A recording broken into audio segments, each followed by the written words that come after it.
Hello friends, आप सभी का आपके अपने चैनल पीएस क्लासेस पर बहुत बहुत स्वागत है। मैं हूं अजय। आज की इस वीडियो में हम बात करेंगे क्लास 10 साइंस साइंस का चैप्टर नंबर 10 जिसका नाम है लाइट, रिफ्लेक्शन एंड रिफ्रैक्शन। तो चलिए स्टार्ट करते हैं। इससे पहले जो हमने टॉपिक किया था वो टॉपिक था image formation by concave mirror. इसके कुल 6 केस हैं, 3 केस मैं डिस्कस कर चुका हूं। जो बाकी के 3 केस हैं वो इस वीडियो में डिस्कस किए जाएंगे। तो चलिए देखते हैं। और अगर आपने इससे पहले वाली वीडियो नहीं देखी तो वो जरूर देखिए ताकि आपको ये वाली वीडियोस देखने में या समझने में आसानी रहे। अगर आप एक लिंक बनाकर चलेंगे तो आपके लिए चैप्टर समझना आसान रहेगा। सॉरी, फोर्थ केस है।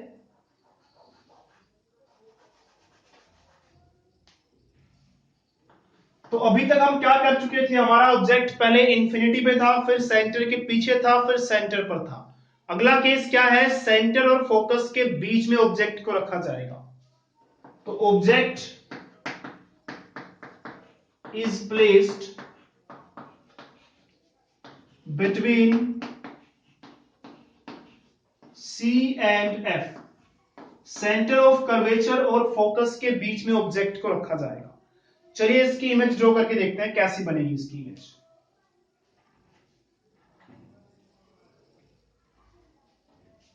तो ये हमारे पास कॉनकेव मिरर है। इस कॉनकेव मिरर का ये हो गया सेंटर ऑफ कर्वेचर और ये हो गया इसका पोल। तो C और P से होकर गुजरने वाली लाइन उसको हम क्या बोलते हैं, उसको बोलते हैं प्रिंसिपल एक्सिस। और C और P के बीच में क्या होता है, फोकस। ये रहा फोकस पॉइंट। इस बार हमारा ऑब्जेक्ट कहां पर है, इस बार हमारा ऑब्जेक्ट है C और F के बीच में। ये रख दिया मैंने ऑब्जेक्ट। अब क्या होगा, मैंने क्या किया, यहां से एक प्रिंसिपल एक्सिस के पैरेलल लाइन खींची। ये प्रिंसिपल एक्सिस के पैरेलल लाइन जा रही है, हमारी प्रिंसिपल एक्सिस है और ये लाइन उसके पैरेलल जा रही है। जब भी प्रिंसिपल एक्सिस के कोई लाइट रे पैरेलल जाएगी, मिरर को टकराने के बाद वो फोकस से जाएगी। कॉनकेव मिरर की बात कर रहा हूं। तो ये चली गई फोकस से। और दूसरी आप कहां से पास करेंगे, दूसरी आप चाहे तो सेंटर ऑफ कर्वेचर से पास कर लीजिए, चाहे फोकस से, आपकी मर्जी है। तो मैं यहां पर क्या कर रहा हूं, फोकस से पास कर रहा हूं। तो मैंने क्या किया, एक और लाइट रे, ये हमारा ऑब्जेक्ट है, इसका नाम रख दिया मैंने ए बी। तो बी से मैंने एक लाइन निकाली, बी पॉइंट से मैंने एक और लाइन निकाली जो कि फोकस से निकल रही है। तो आपको याद रखना है कि अगर फोकस से कोई लाइन जाती है तो मिरर को टकराने के बाद वो पैरेलल हो जाती है।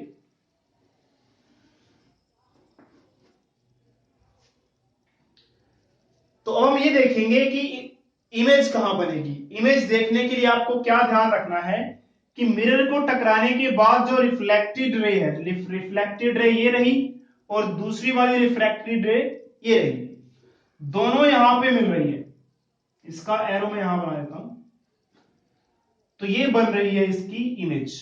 तो ये पॉइंट बी था, पॉइंट बी से दो लाइनें निकली और दोनों यहां पे मिल रही है। तो पॉइंट बी ये रहा हमारा, बी का मैंने बस बी डैश लिख दिया और ए तो खैर अपनी जगह पे रहेगा।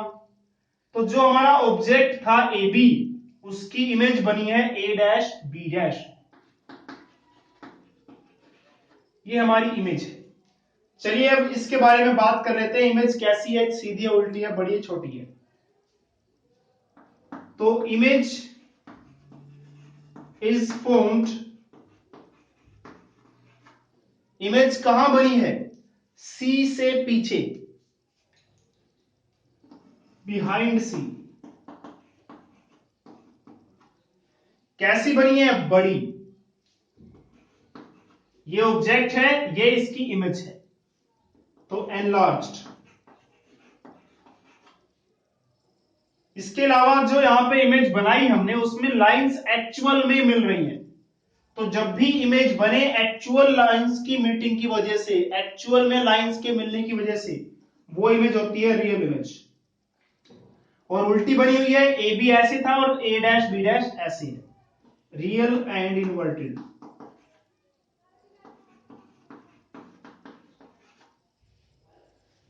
तो वैसे भी जहां पे रियल बनेगी वहां इनवर्टेड ही होगी।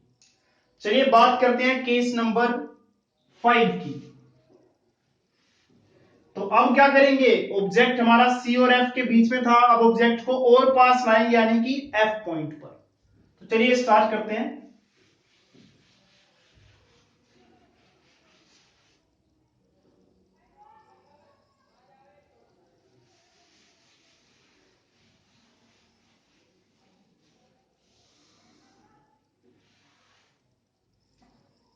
And the object is placed at F.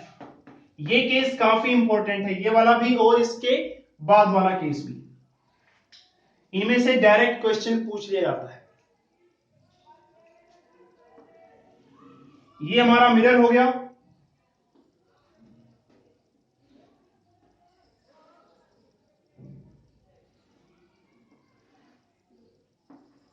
ये पोल, ये सेंटर ऑफ कर्वेचर, और सी और पी से होकर गुजरने वाली लाइन, जी हाँ, प्रिंसिपल एक्सिस। इस बार ऑब्जेक्ट को मैंने यहां रख दिया, इसका नाम रख दिया ए बी। अब देखते हैं इसकी इमेज कहां बनेगी। तो एक मैंने पैरेलल रे निकाली बी से, प्रिंसिपल एक्सिस के पैरेलल है। तो आपको पता ही होगा कि जब भी पैरेलल रे होगी वो मिरर को टकराने के बाद कहां जाएगी, फोकस से उतरी जाएगी। तो ये फोकस से पास कर दीजिए।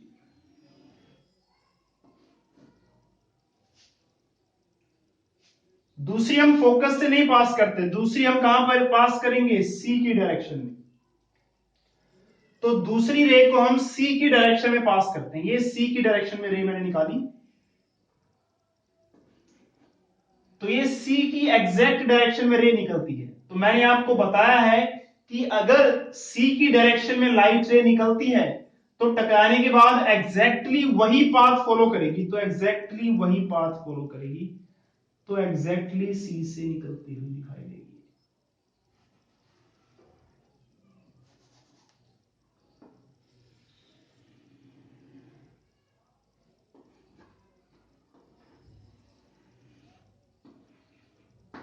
आप स्केल से बनाएंगे तो ये लाइंस ऑलमोस्ट स्ट्रेट जाएंगी।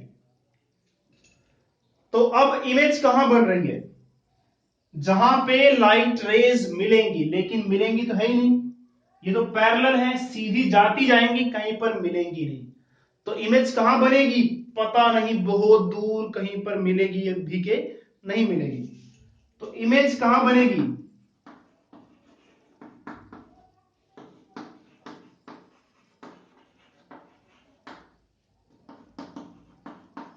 इन्फिनिटी पे मिलेगी इमेज। या फिर ये भी कह सकते हैं कि इमेज बनेगी नहीं। क्यों नहीं बनेगी, क्योंकि लाइंस कहीं मिलेंगी नहीं। तो आप ये भी कह सकते हैं कि इमेज जो है नहीं बनेगी, no image is found, because lines जो है कहीं पर भी मिलेंगी नहीं। जब तक लाइनें मिलेंगी तब तक इमेज नहीं बनेगी। तो अगर कॉनकेव मिरर के फोकस पर कोई चीज रख देते हैं आप, उसकी इमेज आपको दिखाई नहीं देगी। सोचिए आपके सामने मिरर है, आप उस मिरर में खड़े हैं, मिरर पे, मिरर के सामने, और आपको अपनी इमेज दिखाई नहीं दे रही है। ये तब होगा जब आप मिरर के फोकस पे खड़े रहेंगे, कॉनकेव मिरर के फोकस पे।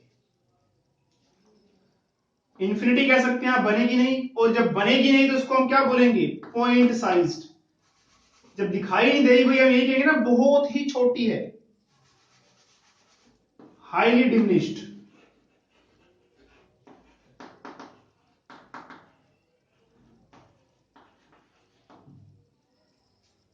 तो वैसे भी इमेज बनेगी नहीं तो रियल और इन्वर्टेड का तो सवाल ही नहीं उठता। तो इसलिए ये केस ध्यान रखना है, एग्जाम में कई बार पूछ लिया जाता है एक नंबर में कि कॉनकेव मिरर में ऑब्जेक्ट को कहां रखने पर इमेज नहीं बन रही, या फिर ऐसे कहेगा कि कॉनकेव मिरर के सामने ऑब्जेक्ट रखा हुआ है और उसकी इमेज नहीं बन रही है, तो बताओ वो कहां रखा हुआ है। तो इसका आंसर क्या होगा, फोकस पॉइंट पे रखा हुआ। चलिए लास्ट केस समझते हैं। लास्ट केस भी काफी इंपॉर्टेंट है।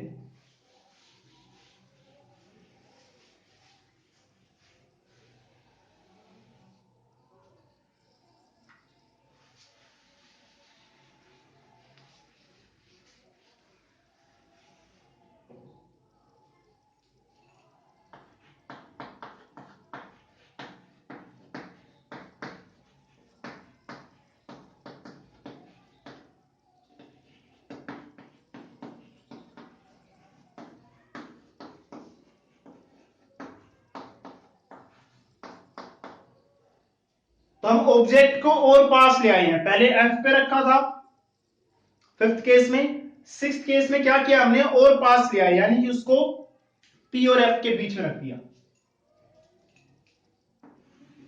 ये रहा हमारा मिरर, ये रहा पोल, ये सेंटर ऑफ कर्वेचर, ये फोकस। इस बार ऑब्जेक्ट को वहां रखा गया है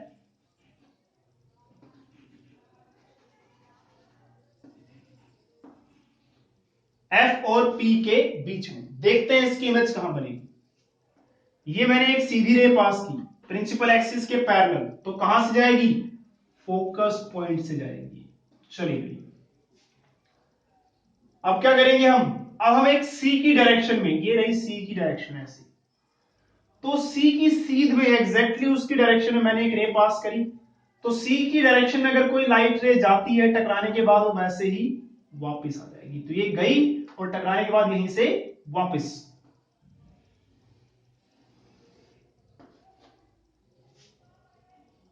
तो यहां पर आप देख रहे होंगे कि डिस्टेंस इनके बीच में बढ़ता जा रहा है। तो इधर तो मिलने का कोई सवाल नहीं है कि ये लाइट रेज यहां पर आगे जाके मिलेंगी, क्योंकि लाइट रेज आगे जाके और फैलती जा रही है।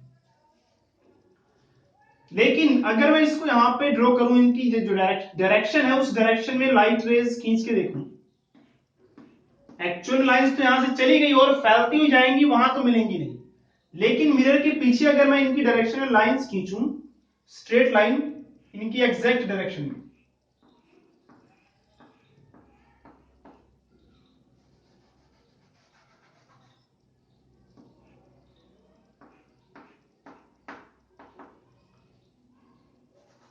तो आप इसको स्केल से ड्रॉ करेंगे तो थोड़ा एग्जैक्टली आप सही बना पाएंगे। तो ये बन गई इमेज, ये ए डैश और ये बी डैश। तो ये वाला केस सबसे इंपॉर्टेंट है। क्यों इंपॉर्टेंट है, कॉनकेव मिरर का ये अकेला एक केस है जिसमें आपको क्या देखने को मिला, सीधी इमेज देखने को मिली। ए बी ऐसे था, ए डैश बी ऐसे है। तो इमेज कैसी बनी है, सीधी बनी है। कॉनकेव मिरर का एक अकेला केस जहां पे इमेज सीधी बनी है और वर्चुअल बनी है। वर्चुअल क्यों, क्योंकि एक्चुअल लाइंस नहीं मिल रही हैं, यहां पे लाइंस मिलती हुई दिखाई दे रही है। तो ये केस याद रखना है कि कॉनकेव मिरर में कब सीधी और वर्चुअल इमेज बनती है। कब बनती है, जब ऑब्जेक्ट को फोकस और पोल के बीच में रखा जाता है। तो ये बहुत ही इंपॉर्टेंट केस है। तो image is formed behind the mirror. कहां बनी है इमेज, मिरर के पीछे। कैसी बनी है, बड़ी, एनलार्ज्ड, वर्चुअल है। वर्चुअल यानी कि एक्चुअल लाइंस नहीं मिल रही, मिलती हुई दिखाई दे रही है। और जब भी वर्चुअल होगी इरेक्ट होगी, इरेक्ट मतलब सीधी। तो ये इरेक्ट है, सीधा। तो ये केस बहुत ही इंपॉर्टेंट है। तो ये हमने सारे के सारे केस पढ़ लिया। आई होप आपको जो मैंने आज 3 केस समझाए वो समझ में आ गए होंगे। अगर समझ नहीं आया तो दोस्तों एक बार वीडियो को जरूर दोबारा देखिए, और फिर भी समझ नहीं आए तो वीडियो को डिसलाइक कीजिए। मैं कोशिश करूंगा आगे से इंप्रूवमेंट करने की। तब तक के लिए दोस्तों अलविदा और जय हिंद। और चैनल को शेयर, लाइक और सब्सक्राइब करना ना भूलें।